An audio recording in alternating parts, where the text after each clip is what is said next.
Assalamualaikum warahmatullahi wabarakatuh. Perkenalkan, saya Oktarisa Ramadanti dengan NIM 12210521494 dari kelas 4A, Program Studi Pendidikan Matematika, Fakultas Tarbiyah dan Keguruan Universitas Islam Negeri Sultan Syarif Qasim Riau.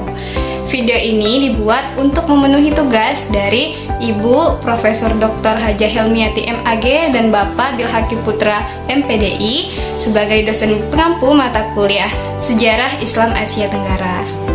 Sebelumnya, saya ingin mengucapkan terima kasih kepada Ibu Helmiati dan Bapak Bilhaki Putra selaku dosen pengampu mata kuliah ini karena dengan adanya tugas ini saya dapat menambah wawasan dan pengetahuan mengenai sejarah Islam di Asia Tenggara, khususnya materi yang akan saya bahas kali ini yaitu Islam di Jawa. Baiklah, langsung saja kita akan membahas materi Islam di Jawa. Pertama, kita akan membahas mengenai masuknya Islam di Jawa.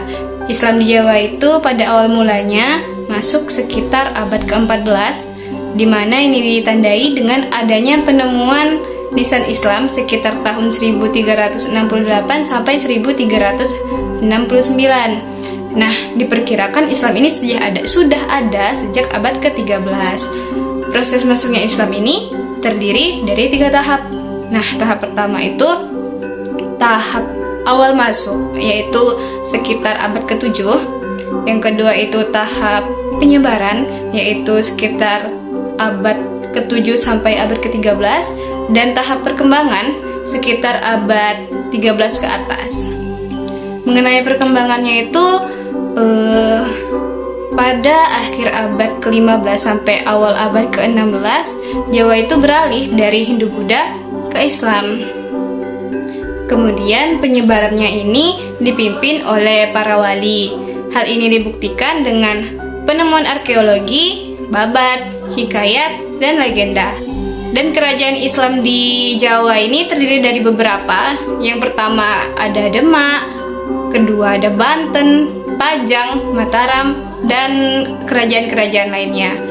Dan kemudian ulama ini berperan menyatukan budaya lokal dan budaya Islam. Selanjutnya kita akan membahas mengenai kerajaan-kerajaan Islam di Jawa. Yang pertama adalah Kerajaan Demak. Nah, Kerajaan Demak atau Kesultanan Demak ini adalah kerajaan Islam pertama di pantai utara Jawa yang didirikan oleh Raden Patah di Gelagahwangi. Nah, Kesultanan ini mewarisi legitimasi dari Majapahit dan menjadi pusat penyebaran Islam di Jawa dengan bantuan Wali Songo.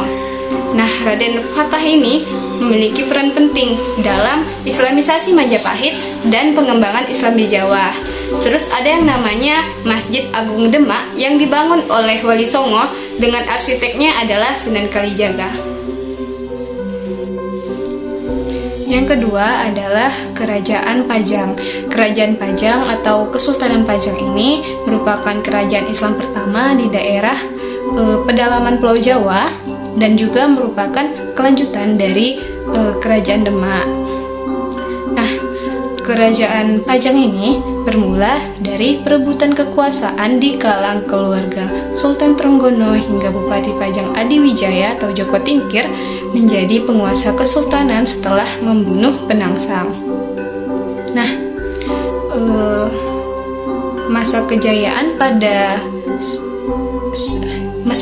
yang terjadi pada masa Sultan Adiwijaya ini memperluas wilayah ke Jepang, Demak, Jepara, Pati, dan Banyumas sehingga menjadi kerajaan Islam pertama di pedalaman Jawa dan memicu perpindahan pusat politik Islam dari pesisir ke pedalaman. Yang ketiga adalah Kerajaan Mataram. Nah, Kerajaan Mataram ini muncul sebagai kerajaan Islam pada paruh kedua abad ke-16 Masehi setelah pamor Kesultanan Pajang meredup. Kerajaan ini didirikan oleh Panembahan Senopati pada tahun 1586 Masehi dan kerajaan ini menandai era baru bagi Mataram yang sebelumnya kental dengan Hindu-Buddha. Selanjutnya, masa kejayaannya pada tahun 1619 di bawah Sultan Agung, Mataram menguasai seluruh Jawa dan Madura. Yang keempat ada Kerajaan Cirebon. Islam masuk ke Cirebon sekitar tahun 1470 sampai 1475 Masehi. Kemudian Cirebon ini melepaskan diri dari Demak setelah wafatnya Sultan Trenggono. Nah, Kesultanan Cirebon ini didirikan oleh Sunan, yaitu tokoh yang paling dikenal di kerajaan Cirebon. Salah satunya itu Sunan Gunung Jati. Nah, Gunung Jati ini adalah raja Islam pertama di Jawa Barat, dan dia berperan sebagai penguasa dan juga ulama. Kerajaan terakhir yang akan kita bahas adalah Kerajaan Banten. Nah, Sunan Gunung Jati berperan penting dalam menyebarkan Islam di Banten. Ada perbedaan pendapat tentang cara penyebaran Islam di sini. Yang pertama itu dengan cara damai, dan yang kedua itu dengan cara kekerasan. Nah, Banten ini menjadi daerah vasal Demak setelah Sunan Gunung Jati menguasainya. Kemudian Sultan Hasanuddin, yaitu putra dari Sunan Gunung Jati, memerintah Banten setelah ayahnya. Ia memperluas wilayah Islam ke Lampung dan sekitarnya. Kemudian Banten ini melepaskan diri dari Demak, dan Hasanuddin menjadi raja Islam pertama di Banten. Kemudian Sultan Yusuf, yaitu putra dari Sultan Hasanuddin, melanjutkan penyebaran Islam dan menaklukkan Sunda Pakuan. FYI, Banten dan Aceh itu merupakan kerajaan Islam yang paling ketat menerapkan hukum Islam. Nah, hukum potong tangan atau kaki diberlakukan bagi pencuri. Kadi adalah jabatan ulama tertinggi di Banten. Nah, Kadi ini memiliki peran penting dalam politik, termasuk menentukan pengganti sultan. Nah, terakhir kita akan membahas mengenai kaitan Islam di Jawa tadi dengan masa sekarang, kaitan penyebaran Islamnya.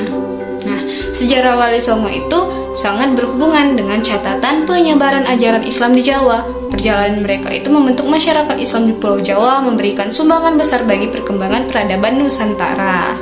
Nah, selama berabad-abad, agama Islam ini kemudian dianut oleh sebagian besar masyarakat Jawa, baik di desa maupun di kota, dari pesisir pantai hingga ke daerah pegunungan. Nah, selanjutnya agama Islam ini menjadi ajaran yang benar-benar melekat di dalam setiap kehidupan masyarakat. Peran dan pengaruh tokoh penyebar Islam di abad 15 dan 16 Masehi ini terdiri dari yang pertama, mengkombinasikan aspek sekuler dan spiritual dalam dakwah. Yang kedua, berperan besar dalam perkembangan Islam di Jawa.